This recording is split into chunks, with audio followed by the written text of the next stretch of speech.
3, 2. Yes.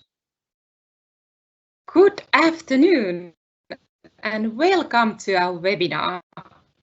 My name is Heli Häyrynen and I'm a leader of Green Step Academy and the host of this webinar. And as usual, I'm not here alone. We have two guests with me. Let me introduce you, Kati Tuovinen and Sari Tekman. Welcome, Kati and Sari. Thank you, Heli. Thank you, Heli. First, I would like to introduce you, Kati.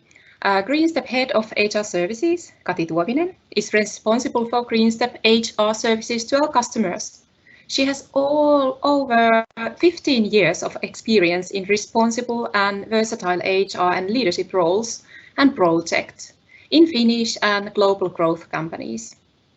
Kati has also worked as many HR roles from consultant to a director. Kati is experienced change leader and facilitator and has specialized in building and developing culture, leadership development and change management. And our second guest, Sari Tekman, is also a top expert and a leader of multicultural teams. Over the past 20 years, Sari has served as team leader and project manager for team members on 3 continents and also led multicultural teams whose members have been based in Finland.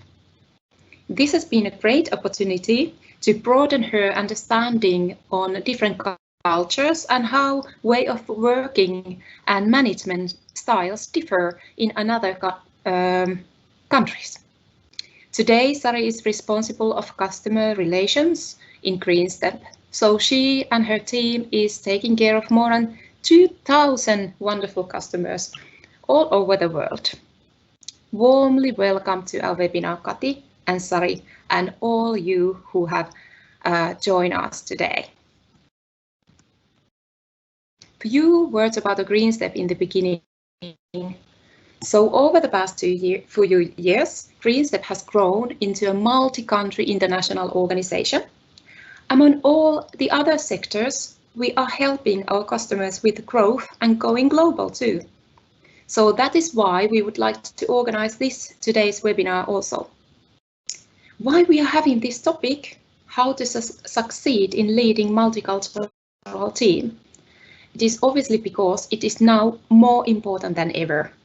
Firstly, oftentimes it can be difficult to manage multicultural teams spread across the globe. So we want to help you leaders in this task. And secondly, a multicultural team brings a new perspective from around the world, which can lead to better problem solving. Multicultural teams also make businesses more inclusive and forward-thinking. And we in Green Step want to help our customers to develop their businesses and use their force of workplace diversity. And today in this webinar, we will discuss what multiculturalism in practice means. We also discuss what does the leadership of a multicultural team and what the result of the company have in common, or do they have anything in common? We will ask you guests how they think about the stereotypes affects us as we lead multicultural teams and what is good to consider while building the teams and what we should remember as a leader of a multicultural team. Today's agenda is full of very interesting themes around the topic.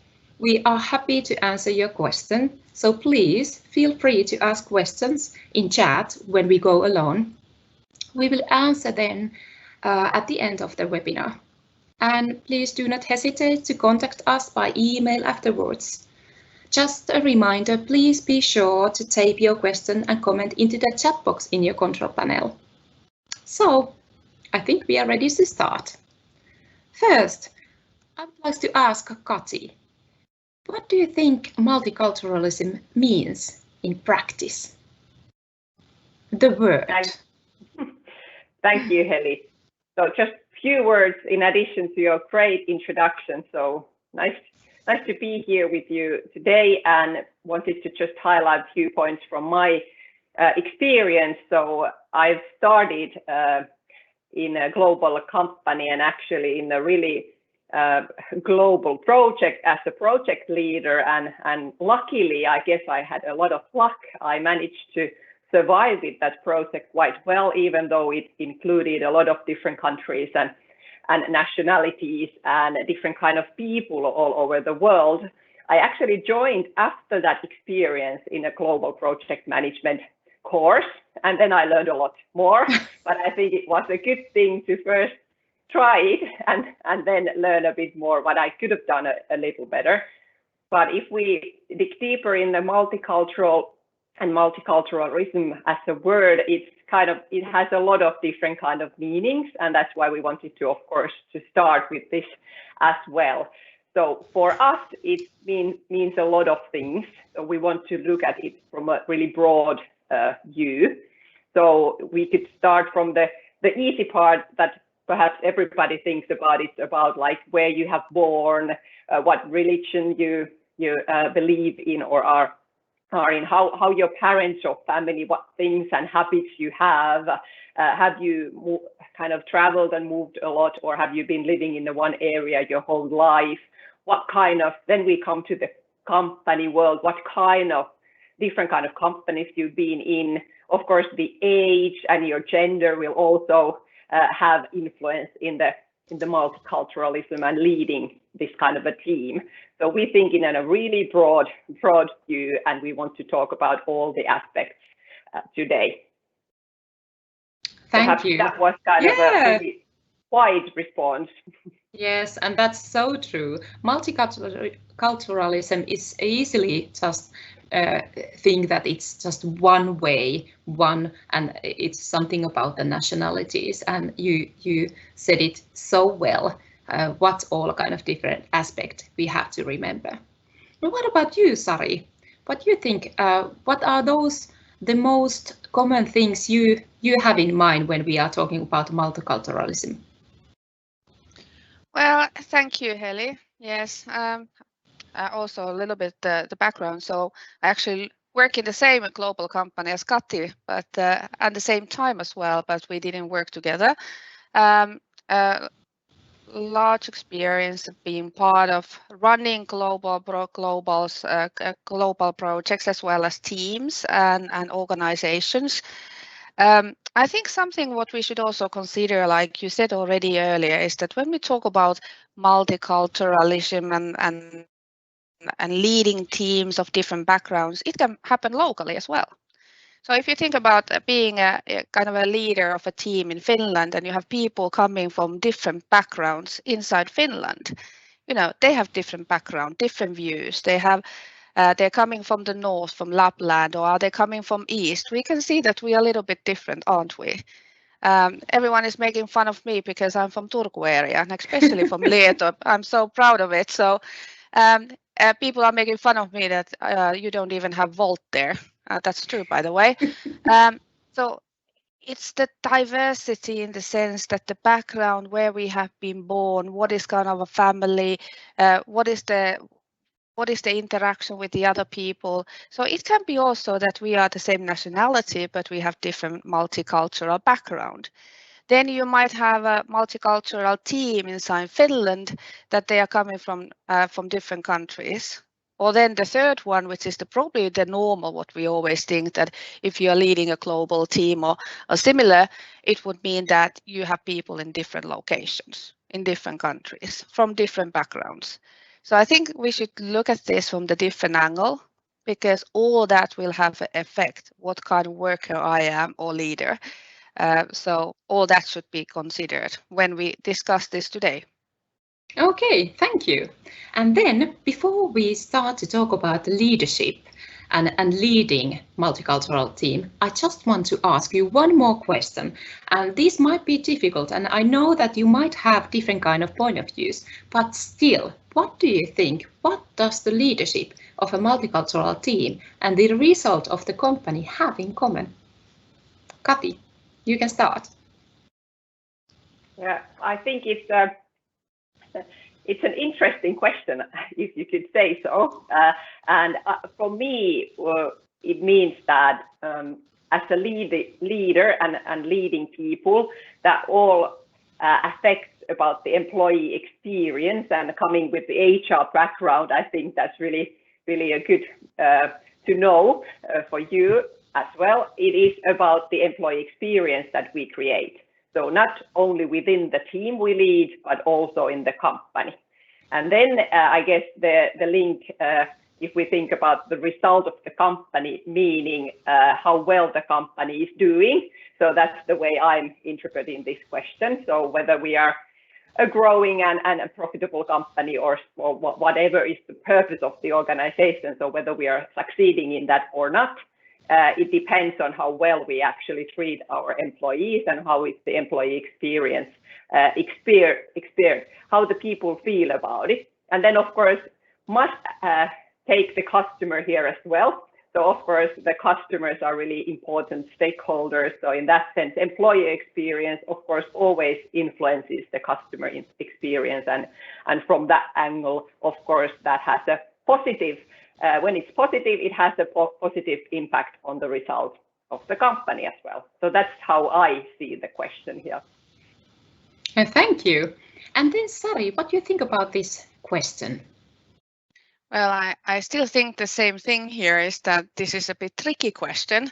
You can see this from a different angle, and I think Kati is taking the HR role here, where she's good at, of course. I would probably look at it in the point of from the business point of view. So when we talk about multicultural team, it usually has kind of flavor that you have locations in multiple countries, and that of course increases the complexity, right? I would say that how far we want to go with the localization and understanding the local practices and people and management styles, or even the business. So how far you want to go versus the global. So what is the same for everyone, and what is the difference in local matter? Kati, talk about the customers. How do we treat the customers? Is it happy to take them to dinner? And of course, this is outside the COVID time, but is it happy to take them dinner? In some cultures, if you refuse to go to dinner after a business meeting, they might be offended. Do you localize the languages? How far you need to go? What is the kind of how you treat your employees? Is there some local flavor there? So I think it's always the balance. If I look at from the business side, is how far you want to take it and what does it make sense, and still keep all those aspects in mind, like Kati said. Employees, because they make the company successful. If they are happy, they are productive, they are motivated, they make the company successful. Then you need to understand, especially in the global environment, that you need to take into consideration that things are done differently in West and East and in the middle. But how far you take it, then that's the matter of the whole thing, that the company needs to kind of understand what makes sense. And also the leader and the employees as well. We all have kind of a role in that. Yes, so many interesting points. Thank you so much. And then we are moving forward. And now we have this fruity section going on. So stereotypes. How does stereotypes affect us as we lead multicultural team? And I know that you both have a great experience, and that's the reason why you are with us today. But Kati, could you start about from a little bit like high level, from that HR perspective? What do you think about those stereotypes and how they affect to the leaders? Yes, of course. And like, I want to just kind of reflect what Sari said earlier today, that people are making fun of she being from Turku, not Oulu, Turku. So maybe some people might have so different or similar kind of thinking about people coming from also Oulu, so within Finland already. So we have stereotypes, like we already heard today, that people think that way. So I think that is not even a multicultural team, but a kind of a Finnish team, in that sense that if there's only Finns, and not thinking about the different countries and those cultures, but then only Finns, we are a multicultural team in that sense. So there is always some stereotypes that we most likely cannot avoid, but it comes back to a really important topic in any leadership role is about your kind of how well you know yourself. So kind of self-leadership in that sense. But so how well you know when you lead people that are you kind of biased because of stereotypes, or are you blind because of stereotypes, or are you clever enough to make it as open and easy as possible with the teams with stereotypes. So maybe this goes a bit further, but must say that when we lead people, we need to actually create the needed culture. And as an example, I'm sure Sari has a lot more to share, but time management is possibly one of those easy stereotypes that in different cultures we think about differently about what deadlines are and how to be on time. So definitely. So I think Finns are, as a stereotype, we are quite punctual, but like not all Finns are. So that is something that is one of those important things when leading teams, is to agree with the team that, okay, what are the our ways of working, and perhaps some common rules we follow. And that is, of course, affected by the whole company culture. As an example, there are a lot more as well. Yes, thank you, Kati. Well, Sari, what do you think? How does these stereotypes affect us when we are in a leading position and when we are leading multicultural teams? Yeah, so I have to take, Kati was telling about this understanding of time. This comes from inside Finland. So I used to go to Espoo almost on weekly basis. And the funny thing is we found out is that they always go to lunch an hour later than we used to do that in Salo.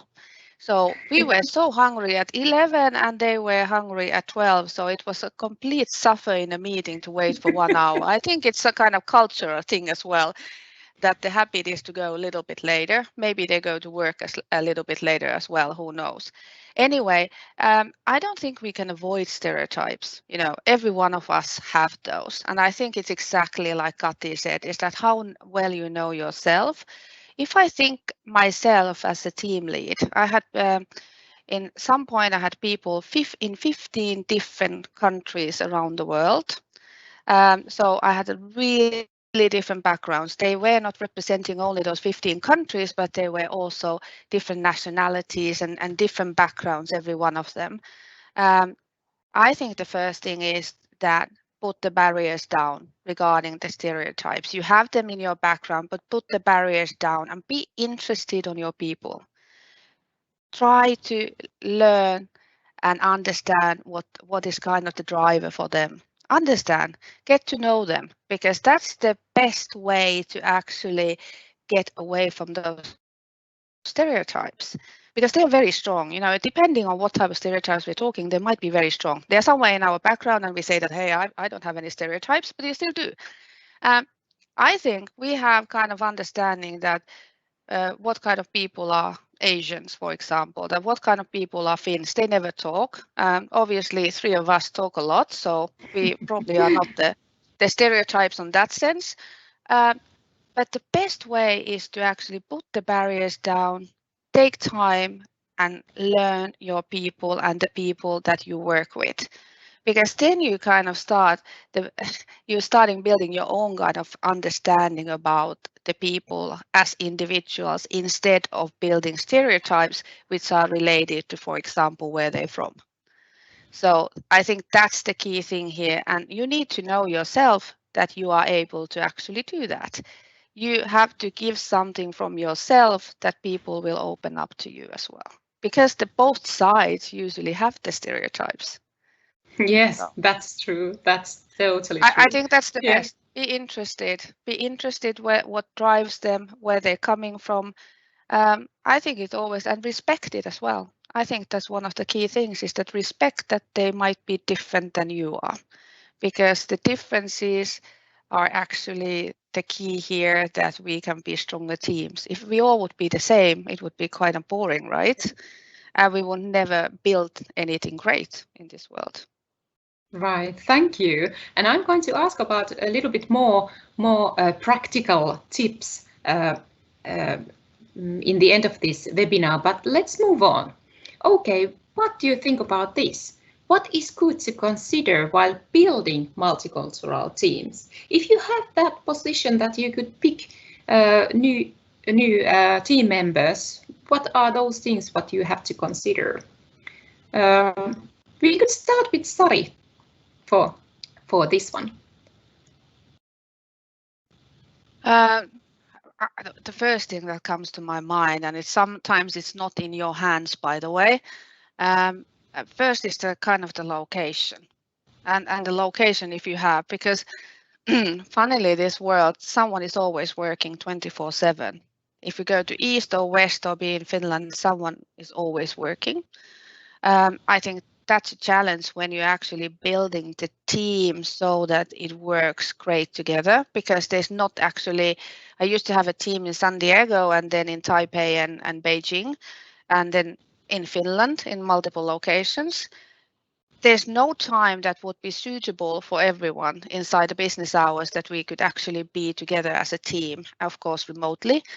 I think one of the key things is that you consider that are these people willing to be flexible, first of all. Flexibility in this kind of environment is important. And I mean the flexibility in the sense that it doesn't mean that you are willing to stay 1 hour later or come 1 hour earlier. It's a flexibility and respect towards the entire team. We want to build something together. We can help each other, and that requires some flexibility and understanding about each of lives. For example, in Beijing, if they leave at work at 6 o'clock, they will be home at 9 because of the traffic. So do you want to have the meeting when they are in the traffic or not? So I think it's to consider is that I would go from the point of view, not just what the people know, of course, as a priority, if you're building a team, which I have done many times, is that you have the best doers in the team. They're motivated, they have the skills. I think always the motivation is higher than the skill, but they are also willingness to work in this kind of multicultural team. And that requires respect and flexibility from every one of us. And the flexibility can be anything. But one of the things, of course, is also respecting the other's time and how we can build kind of a good kind of a team spirit, regardless of the fact that we have never met face to face. I think this is a topic to discuss actually at this point when we have been in this remote work for almost a year. So we practiced this already for different reasons a couple of years ago. Now we are forced to be remotely. And actually, I think we all can say that we can make this work if we want to. Right. I definitely agree. And Kati, what do you think about this? Well, I totally agree with all the points that Sari made, and if I take a step back maybe a little, so Sari also mentioned earlier, so I like to reflect back that actually the more diverse team you have, the better results you may be able to deliver. So I guess that's the kind of starting point if you start to build a multicultural team. So you actually want to build a diverse team. And then, of course, if we think about from the company and HR perspective, so of course we shouldn't do something separate from as a company's talent strategy or how they see competencies, what's the model, what kind of people and culture they are actually now having and where we are going to. So you should have the company's view there, of course. So some companies have ready-made profiles and competence sets, some don't. So depending on that, depending where you start. So you may start from the scratch, or you may start with the ready-made framework, and then you start to work with that. But then, of course, it also links to, must already now bring to the table also terms like code of conduct. So we need to think about the high level and kind of the umbrella. So, okay, what is our company's code of conduct as well? So we know what are our practices in different kind of cases. So if also reflecting back Sari's point of view from thinking about what is the leading multicultural team, if there is something common with the result of the company, so the businesses, so that links to them really, really tightly. And actually, I heard one day somebody reflecting that when code of conduct came to bigger companies, that was around 2008, in some companies already earlier, but it was then when we have some financial crisis, if people still remember. So now, when we are now in this COVID period, so this is some kind of a crisis as well for us, and this has now taught us a different message. So, and that links to what Sari just said also about now we've learned to do business remotely, and it's different than what perhaps 10 years ago. So then we did remote work like people being in a different countries or cities, but we actually did that work mostly from office. And now we do it from home in many places. So that's also a change there. So you need to think about the person when you start coming back to this question you have here, is that, okay, where the people actually are working from? Is there even an office in the place that you are kind of building then? And then, of course, thinking about the people you want to join that team, that have they used to work in a multicultural team, and what kind of multicultural team they have actually used to work, considering all the other aspects like I mentioned already. So there is a lot of things to think about. Right. Do you may I ask you, Kati, do you mean that kind of like global HR principles or something like that? A little bit outside of the leadership. Do you mean all those things you said, that you have to take care of the global HR principles, for example? Yeah, that's a good point, Heli. So that usually comes from the code of conduct. That's really a high level document stating how we do our responsible business and how responsible we are. And from that, the next step would be the global HR practices. So what are our practices doing different things? And there one practice is usually, okay, how we recruit people or how we actually build teams. So sometimes you could build the team within the company. If it's a big global company, of course, there is internal recruitment or a talent program or something else that you would utilize or you should review before going ahead. But then in the smaller companies, there is also some common HR practices, yes. But then what I, in the first place, before this, I meant also that if you have created a model that what are the key and strategic values-based competencies are needed to work in this company, you should of course start from that set and then start thinking about what else there should be when we build a multicultural team. Right. And then I have to ask you one question about the different kind of legal sets in different countries. I was just once I was in a situation that one team member was working in US and under that law, and they have a lot so much shorter holiday season that we have here in Finland, and in that way it feels quite not annoying, but not very nice for me to say that, okay, you have this just 2 weeks holiday and we all are having 5. So see you in autumn time. And what do you think about those things? What firms or businesses should remember when they are building those multicultural teams? Do they always have to have same kind of like legal sets behind to have same kind of rules for everyone, or how we could open those difficult situations? Well, this is not a black and white question, and it might be that different companies have different ways of looking at it. But of course, starting from the minimum level is of course that we do as the law says. right?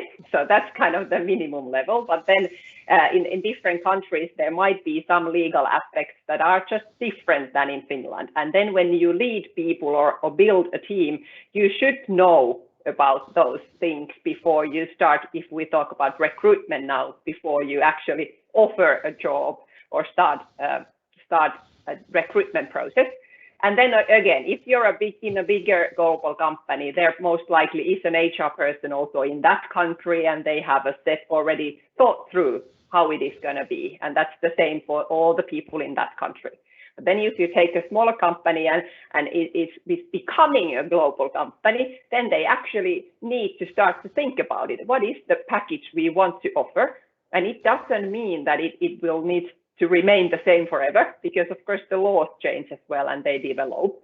So then that is a really important topic and a question to understand from the kind of when making an employment contract, what you need to know and what is actually the company's view there. And then this is also the salary level question. Those are not the same in each country. And in a global company, you should have some guidance from HR that, okay, what is the way we want to do this to be equal and fair, what we actually state in the code of conduct then. So that is a really, really kind of a important area if we start to recruit people to these kind of teams. Thank you. And then from that big picture, we are just diving into the leadership point of view. I'm going to start with you, Kati. What are the key elements to successful diverse team leadership? I would say the most of the key elements are the same that in any team leading. So in these days, like again, reflecting back what Sari said was that be interested in each individual. So kind of these days, if you look any research or theories, people believe in this kind of leadership, that you actually lead persons, not kind of teams or companies as such, but you lead individuals. So that's and from what is the key element, it's that you are actually really listening and getting to know the people. So kind of being present with them. But then of course, like we already said, of course, you need to know yourself first to be able to lead others. So that is also in any team leadership, you need to know that first, because then you know your strengths and your development areas, and it's easier for you to start building the success with the team. And then of course, building trust. Well, there are several things that build trust, but it's a global thing to build trust. And of course, we can think about trust from different angles, but in the end, we think about it quite the same way, but with different kind of behaviors, we might give wrong messages. So in that sense, you need to also learn with the team that, okay, what kind of things build trust? So identifying some strengths, and then of course embracing the strengths in the team. And what is the really key in there? It is communication, of course. And I just don't mean verbal, I mean all kind of communications with the team. And there the critical ones, if I think about, are then of course we should communicate and build ways of working and habits based on the company culture. So not only my values, that of course hopefully I share most of the company values, but still it's about the company's ways of working as well. And there, the feedback culture is one of the things. And I know that varies a lot if we take different countries. So some don't have used to at all giving any feedback or receiving any feedback. And some countries or some nationalities or some people are really used to it. So that is one really a key element in being a successful leader or having this diverse team being successful. And one more thing, I think there could be a little more, and I'm sure that we are still talking about a bit more about this. I would say it is we've talked about already about stereotypes and kind of breaking the barriers. So not to forget them. So I think they are the key elements as well, but they might be the ways to build trust. So perhaps the key element is building the trust. Thank you. And Sari, you have had a long career with these global teams and managing global projects. What do you think? What was the most important element to you? What you have learned? What you have needed the most? What helped you through the hard circumstances or difficult situations? What kind of lessons or tips? Yeah. I don't think there's actually one thing. I think that I would like to go back what Kati said about communication. I think that's one of the key things. And every year you are asking either from customers or from your employees, everyone always wants to improve on communication, right? You can never do enough communication that everyone would be, this is great too much. I think why it is, I think you need to learn your team members. And it doesn't mean that you have to give them equally time because they are individuals. Some of them want to have weekly one-to-ones. Some of them think that, oh my God, why the boss always wants to talk to me every week? There's nothing to say. Learn your employees, learn your team members, what they want, what is kind of the space they want between you, what they need to support that they succeed in their job. I think that that's the first key thing I have done. I have created new teams several times in my career, started from the scratch. The first thing is that I spend time with each one of them. It doesn't have to be face to face, but even better if you can do it at least once in the beginning. Get to know them, what drives them, what motivates, what kind of people they are, what is the space they need. We don't want to talk to our boss every day. Some people might want to talk every day or at least on weekly basis. So understand that as well. That's the best way. Also, one thing that I'm always saying about our customers, that know our customers, what they do, where they're going, understand them, where they want to be, how we as a company can support them. It applies also to your team members. Know them, what drives them, where they want to go. Don't try to boost someone in their career path forward if they don't want it, but support those who want to do that. So it's about communication. It's about one-to-one communication. It's about bringing the team together. And it doesn't mean that you have to treat every one of them exactly the same way because they are individuals. Understand that. I think one of the key lessons I have learned from one of my old bosses, actually 10 years ago, he said, when you work in this kind of a multicultural team or in the global business, it doesn't have to be global, it's already 2 countries, but in this case it was, he said, go and show your face for the first time when you start working with the new customer or new colleague. When you have done it once, after that you can talk on the phone and do that on remotely, because then you have actually met the person face to face, you know what type of people they are. Maybe you go to lunch, you talk about families or hobbies or whatever, so you learn a little bit more. It's so much easier to work with that person afterwards. And that applies to customers as well as to employees as well. So I really think it's about communication, being interested, give time to your team members.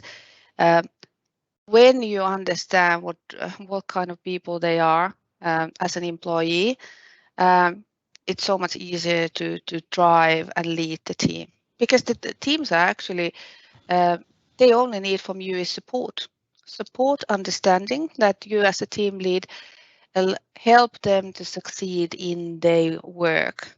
I think that's the key thing what you should be able to do, and you can't do that if you are not interested in your team members.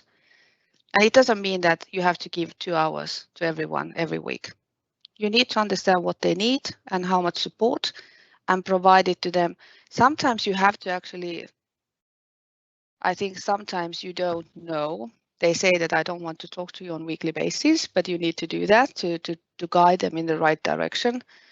But that's also a cultural thing. In some of the cultures, if you don't speak on weekly basis with your line manager, it means that your career path is going down, regardless, even if you talk about tea for a whole hour. So I think we come down to the communication, what builds the trust. And when you have the mutual trust, it's so much easier to go forward because the communication flows as well. Okay, that's how I see it. Yeah, thank you, Sari. Very interesting. And then this question actually comes from our audience. Last week, I put a few notes in LinkedIn, and I asked about what kind of tips or what kind of things you would like to hear in our webinar. And I got some comments who said to me that please give us some practical instruction or practical elements, or give something what we can actually use. And now I'm going to ask you, Kati and Sari, what is the best practice you would like to share with our audience? Kati, you can start. Yes, I was trying to unmute myself.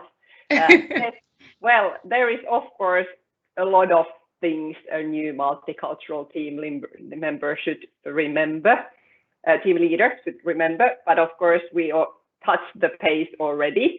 So I would say that the communications is one, but before you can actually be good at it, it means that you actually have to know yourself. So being kind of honest to yourself to understand it. For example, as a practical experience, I know that I'm not the best in time management, but I'm still being successful in leading multicultural teams. So it doesn't, because I understand it, I recognize that this is my development area, I share it, and I ask help from the people in the team too. So in that sense, building trust as well, kind of sharing also the things that I'm not best at. So that's knowing yourself. So in that sense, I would say that the one and only thing, if you're a new team member, but really practical things, I think we shared a lot already, but build your way of leading the team together with the team members. So the one-to-ones, like Sari said, but also the team meetings and other channels, how you communicate, how you get support, actually test, and actually the feedback culture I mentioned earlier. So also learn to provide and ask for feedback. So that's one of the self-reflection or feedback from the team members. So I would say that that's one of the key things. Thank you. And then Sari, and I just want to hear one thing what you would like to share. You know that that's not possible, that I would give you only one thing. But I would actually again continue what Kati say, and I think it's the first thing that you agree the rules in the team. So when you have a multicultural team and you first time bring it together, you make the rules, and every one of the team members can actually influence on the rules, and the rules are very simple. So when I'm talking about rules, I mean that okay, what are the kind of the times when you can't send me emails or no, actually give me a call. I had one rule. I said that from 5 to 9 o'clock in the evening, I'm not available because I'm going to spend the time with my family. So I had team that they started to work at 8 o'clock in the evening, and the other one was already sleeping, and then the Finns were kind of awake at that time. So we made the kind of the rules in the team. So what is acceptable? Who can you basically call 24/7? Who you cannot call 24/7? When are the kind of the team meetings and so on? So we made the team rules together. It only requires a couple of rules. 1, 2, 3, 4. It's about respecting each of us as employees, but also as human beings. So we have also time, what Kati probably appreciates, time to relax as well. It's not all about work all the time. So I think that's the most important, because that's why when everyone they get influence on those kind of unspoken rules. You don't write them down anyway. It's just unspoken rules that we have agreed as a team together. And I think that makes it much easier to run the team, because then everyone can participate and they can also commit to those rules. I call them unspoken rules because we are not making a rule book, but it's about respecting each of one of us, how we want to work together. I think that's one of the key things that I have learned. I think it's a kind of a long answer, but the one thing, right, Heli? Yeah, right. It sounds very good. Thank you. And the last question what I have to you, we are heading into the end of our webinar, and there is just one question still, and that is, how can a leader develop her or himself in leading a multicultural team? What is your tip? What is the best thing to do to develop yourself? Kati, you can start. I guess the obvious and boring response after all the responses would most likely be self-reflection, but I would go for now for a new one, and that would be that just go for it. Try. I know that if you don't try, yes. and if you don't go for it, you are never going to be successful. Oh, that's a good one. Yeah, that's I'm going to remember. What about you, Sari? What kind of tip you would like to have here? Or keep it? Yeah, I would say that you also have to understand your limits. Not everyone can go for it. So you need to know yourself if you can go for it.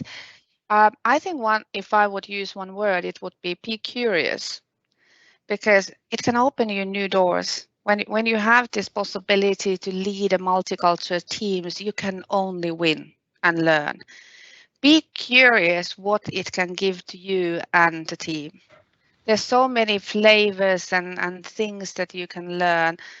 They can be about people's everyday life and the family life, or their hobbies, or how they do their work, or do they drink coffee, or do they drink tea or Coke, whatever they do.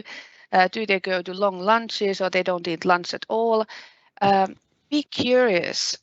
It's like what Kati said, go for it. I said, yeah, go for it. Be curious, be open to new things, because I think it might be sometimes frustrated, because now we make it sound that it's all happy and glory. It's not. It might be sometimes very frustrating. You don't know as a team lead that where you should go or what to do, and you probably don't have the support in all the things that you are kind of building inside your head, that how I'm going to manage this thing.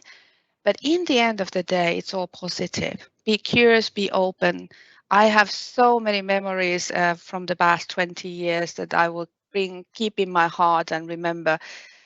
Met great people around the world, great people with a different background inside Finland as well.